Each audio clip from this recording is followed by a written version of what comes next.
আজকে 30শে জানুয়ারি। ডেটটা বলাটা এর জন্য জরুরি, কেননা বইমেলা শুরু হয়ে গেছে 28শে জানুয়ারি থেকে। সুতরাং আজকে বইমেলার 3rd ডে এবং আমার 2nd অ্যাটেম্পট। গতকালের ভিডিওটা তোমরা সেটা দেখতে পেয়ে গেছো। এখনও পর্যন্ত সায়েন্সের পজিটিভ মোটামুটি দেখে মনে হচ্ছে সেটা হয়ে গেছে, কিন্তু আমাদের প্রধান কাজ কি এটা, তাই তো?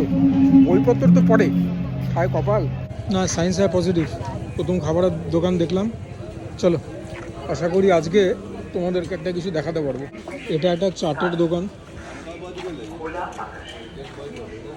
এখানে রয়েছে মোমো। এই পুরো ব্যাপারটা হচ্ছে লিটল ম্যাগাজিনের, আর সামনেই আমাদের কাজের জায়গা। গত পরশু এসেছিলাম, শুধু কোল্ড ড্রিঙ্কসের দোকানটা ছিল, এখন দেখো সেজে উঠেছে। হরিণঘাটা নলিনচন্দ্র দাস মনে আছে, আগের দিন বন্ধ ছিল। এটা মনে হচ্ছে একটা ফুড কোর্ট বা ফুড জোন যাই বলো, আরও একটা তো হবে। বাবার্চি বলে দোকানটা দেখো, লোকেরা এখনই লাঞ্চ করছে।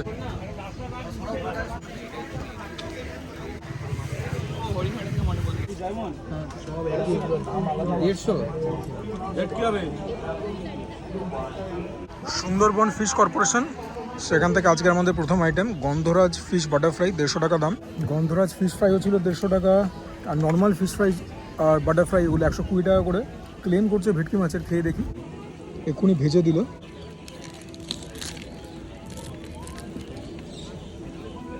দেখতে পাচ্ছ মাছ তো উঁকি মারছে।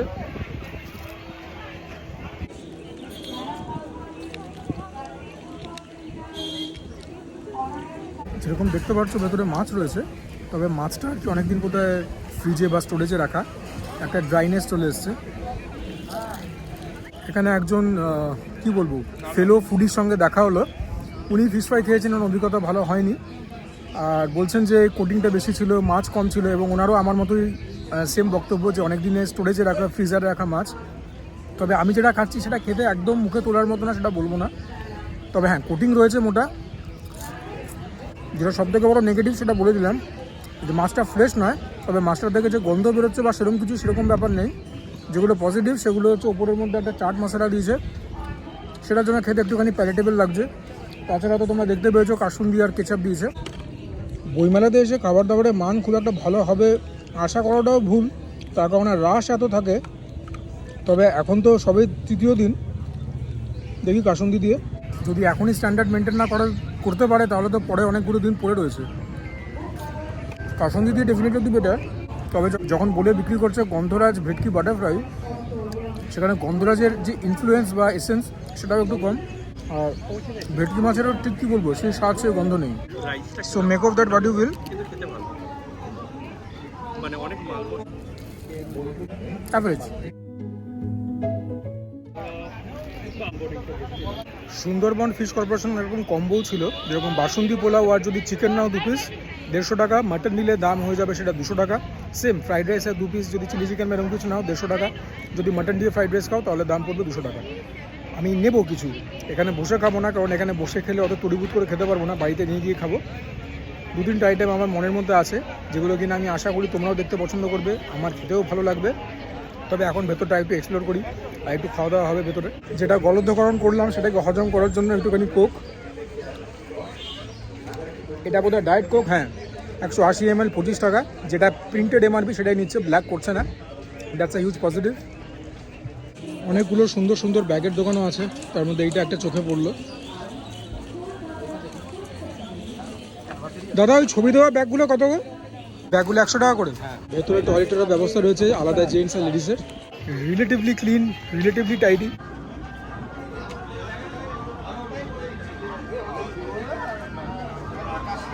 ভেতরে তোমরা একটা নিউ আমারও পাবে। এই ব্যাগগুলোর দাম বলছে 200 টাকা করে। সালা প্রিন্টের দাম লেখা রয়েছে 150, বলছে 200। আমার সামনে মানে লজ্জাও নেই, স্টিকারটা তুললো দামের। এই হচ্ছে অবস্থা।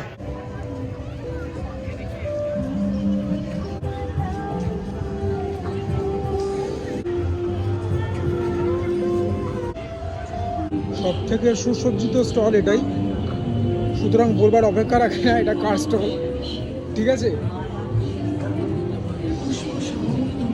দেখতে পেয়ে গেছো তো কার স্টল, ব্যাস। যে কোনো সাহিত্যিককে কান ধরে একদম মানে সাহিত্য শিখিয়ে দেবে। কাশ্মীরি কাওয়া, কাশ্মীরি ড্রাই ফ্রুটস আগের বারও দেখেছিলাম। এখানে আরেকটা ফুড জোন আছে, ফুড পার্ক। এখানে পাশাপাশি আরও কিছু দোকান আছে, রলিকের, মোমোর দোকান, পান্ডা মোমো। দামগুলো দেখে নাও। মেট্রোর আইসক্রিম। এখানে আরেকটা কাশ্মীরি ড্রাই ফ্রুটসের দোকান।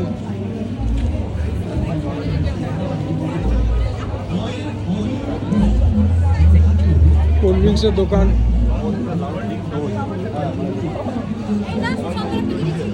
নবদ্বীপের লাল দই, নবদ্বীপের লাল ক্ষীর দই। এই কাউন্টার থেকে একটা সরভাজা নিলাম। বিলিভ ইট অর নট, এটার দাম 50 টাকা চাইছে। দেখাবো কি করে জানি না, রাখবার কোনো জায়গা নেই, বসবার কোনো জায়গা নেই। খেতেও খুব ভালো, অত্যন্ত ভালো খেতে, একদম হাই কোয়ালিটি। দাম যেরকম নিচ্ছে জিনিস সেরকম দিয়েছে। 500 এর ভাতগুলো হচ্ছে কত? 180। আর 1 কিলোগুলো হচ্ছে কত? 300, 350 টাকা। গুড়ের রসগোল্লা কত? এটা রাজভোগ 50 টাকা, এগুলো তো 50 টাকা। এইটা ফুড পার্ক নাম্বার 2, বা যদি ওটাকে নাম্বার 2 ধরো তাহলে এটা নাম্বার 1। বেসিক্যালি এটা আরেকটা ফুড পার্ক, ফুড জোন যাই বলো। এখানে রয়েছে দীঘা ফিশ কর্পোরেশন, তার পাশে ওই একই রকম টাইপের দোকানগুলো হয়। বাই দ্য ওয়ে, বাংলার লাল দই থেকে সর ভাজা দই সব নিলাম।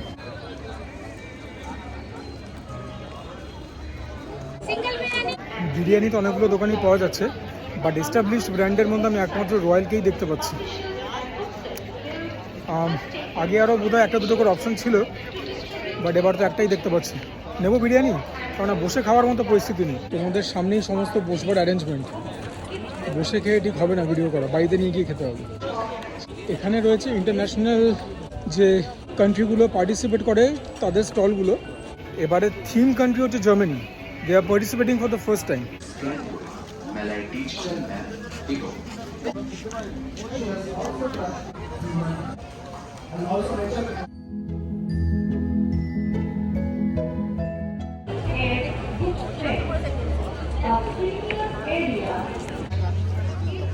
চার নম্বর গেটের কাছে অক্সফোর্ড বুক স্টোর, উল্টো দিকে Ananda publishers, 2 of the more prominent names.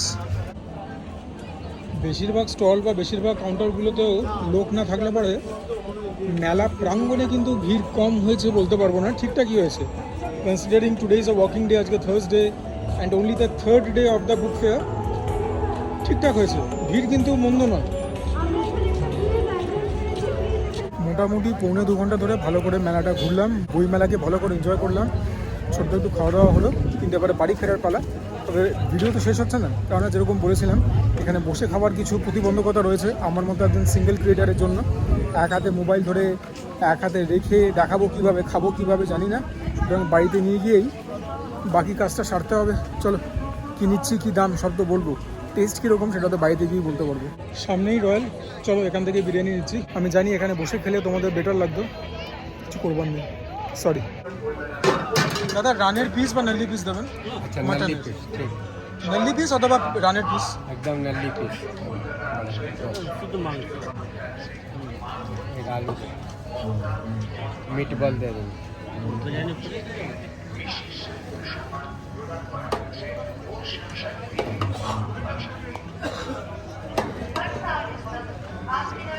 যেরকম তোমরা দেখতে পেয়েছিলে 350 টাকা নিল। প্রথম ফুড কোর্টের কাছে চলে এলাম, এখান থেকেও দু একটা আইটেম নিয়ে তারপরে বাড়ি ফিরবো। নলিন চন্দ্র দাসের থেকে এখন আর কিছু খাওয়া হচ্ছে না, আমরা হরিণঘাটা থেকে নেব। ভিড়টা দেখো এখানে। এরকম সাইজের পরোটা দুখানা আসবে, আর 4 পিস ছোটো ছোটো ডাক পাওয়া যাবে। 225 টাকায় কম্বোটা। এই যে তোমাদের সামনে এটা হরিণঘাটার চিকেন টিক্কা রোল, 150 টাকা দাম।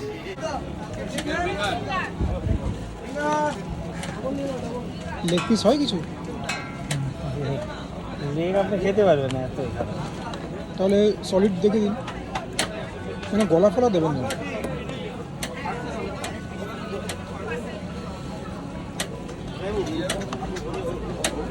ওটা দেবেন না, ওটা দিন।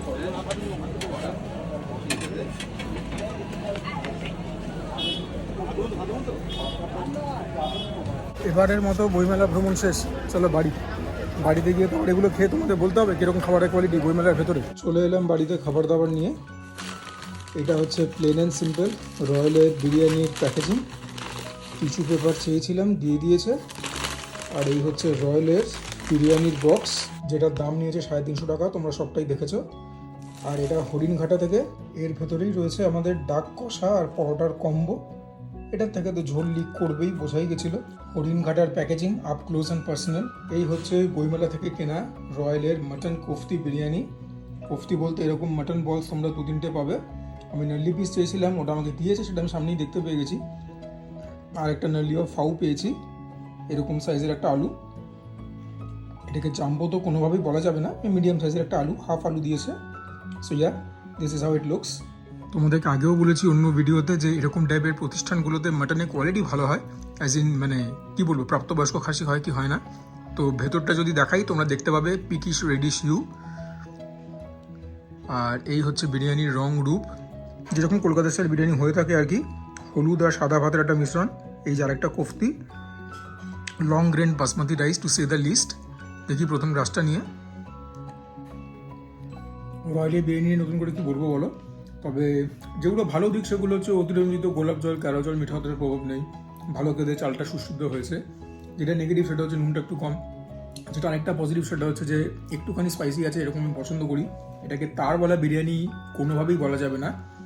তবে হ্যাঁ, যে ব্যাপারগুলো মানে ডিসাইফার করতে পারলাম তোমাদেরকে আপফ্রন্ট বলে দিলাম, ভালো বিরিয়ানি। আর এখানে শুধু মানে বিরিয়ানির হাঁড়ি আসে, তৈরি হয় তোমার পার্ক সার্কাসে বা কোনোটা ধরো তোমার চিতপুরে। মানে পার্ক মানে রয়্যালের তো দুখানেই আউটলেট আছে আর কি। সো ইয়া, আমি জানি তোমাদের খুব ভালো লাগতো যদি ওখানে বসে খেয়ে তোমাদেরকে রিভিউটা দিতাম, কিন্তু কিছু হ্যান্ডিক্যাপ তো সবসময়ই থাকে।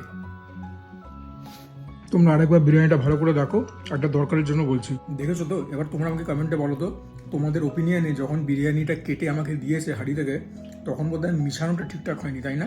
আমার সেটাই অনুমান হচ্ছে, কারণ যে পোর্শনগুলো হলদেটে রঙের, সে পোর্শনগুলো একটুখানি কী বলবো, বেটার সিজন লাগছে, বেশি মশলাদার লাগছে। আর সাদাগুলোও ঠিক আছে, মশলাদার নাই লাগুক, সেগুলো খেতেই কিন্তু একটুখানি কী বলবো, আলুনি টাইপের লাগছে। বিরিয়ানিটা ঠিক করে মেশাতে পারেনি যে দিয়েছে, এটাই আমার অনুমান। এবারে আর কি বলবো বলো, তোমরা আলুটা দেখো, বাহ একদম নরম আলু। আলু দিয়ে একটা গ্রাস নিই। না একদম নরমও না, একটুখানি টাফ আছে, যাই হোক।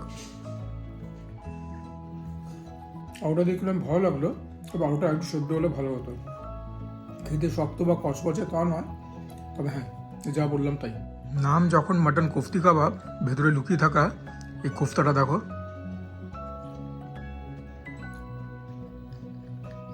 Mutton ball, spicy, salty, delicious, very good. মাটনের পিসের ওজনটা কীরকম হবে? অ্যারাউন্ড 100 গ্রামই হবে, হাটটাই তো বেশি, যাই হোক। হ্যাঁ, মাটনের কোয়ালিটি তো খুব ভালো, এটা নিয়ে কোনো কথা হতেই পারে না। জিলাটিনাস পিস, নাল্লি পিস, একদম রেডিশ পিঙ্কিশ হিউ। মাটনের কোয়ালিটি A1। মাটন দিয়ে একটা গ্রাস নিই।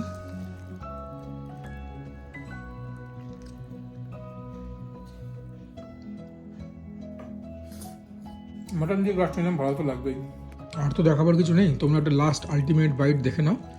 এই বিউটিফুল মাটন নেবো একটুখানি, একটু আলুও নিয়ে নেবো, আর অফকোর্স একটা কোফতি নেবো। 3টে দিয়ে রাইসের একটা মেগা বাইট হবে, সুজা ক্রনিকল স্টাইল। ডেফিনেটলি তোমরা মাটন বিরিয়ানি ট্রাই করতে পারো রয়্যালের যখন বইমেলায় যাবে, কারণ এস্টাবলিশড আর কোনো বিরিয়ানির কোনো দোকান ছিল না, কোনো ব্র্যান্ড ছিল না।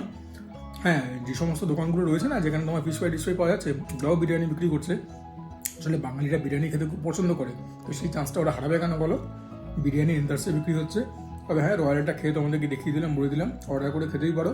যে পোর্শন সাইজ দিচ্ছে, দুজন মিলে ইজিলি ভাগাভাগি করে খেতে পারো। চিকেন বা মাটনের পিসটা নিয়ে কামড়াকামড়ি পড়ে যাবে আর কি। আলুও তো একখানেই পাবে। আর কী বলবো বলো, যদি আমাকে একটা রেটিং দিতে বলা হয়, আমি অ্যারাউন্ড 7.5 দেবো। আর একটু বেশি দিতেই পারতাম, তবে আমার জন্য নুনটা একটু কম। এবারে অন্য আইটেমগুলো। আর হ্যাঁ, বিরিয়ানিটা কিন্তু খুব একটা তেলতেলা বা ঘিয়ে নয়, আশা করি হাত দেখে বুঝতে পারছো। তাই বলে কিন্তু ড্রাই বিরিয়ানিও নয় যে গিলতে গেলে কলাই লাগছে। চলো এবার পাক্কা নেক্সট আইটেম। কি ঢাক কষার রং রূপ তোমাদের কিরকম লাগছে? একদম ডিপ রেডিশ একটা রগরগে লালচে ব্যাপার। 4টে পিস ডাক তোমরা পাবে। 2টো পরোটা নিয়েছিলাম, আমি একটাই নিলাম। পরোটাগুলো ওখান থেকে কেটে দিয়েছিল। আসলে দে আর বিং থটফুল, কারণ লোকেরা তো ওখানে বসে খাবে, ছিঁড়ে খেতে অসুবিধা হবে, তো সেটার জন্য আমি সাধুবাদ জানাই। আমি নিজের পছন্দ মতো ডাকের পিস আনতে পেরেছি। সব পিসই মোটামুটি এরকম সাইজেরই ছিল, এবার কোনোটা একটু অন্যরকম, কোনোটা একটু অন্যরকম। এটা উইথ স্কিন তৈরি করা ডাকের মাংস। বহুবার বলেছি, একটা ইনহেরেন্ট টাফনেস থাকে, একটা স্মেল থাকে। দেখা যাক এটা খেতে কীরকম। ওর জন্য প্রিপারেশনের আগে আমি মাংসটা খেয়ে দেখছি।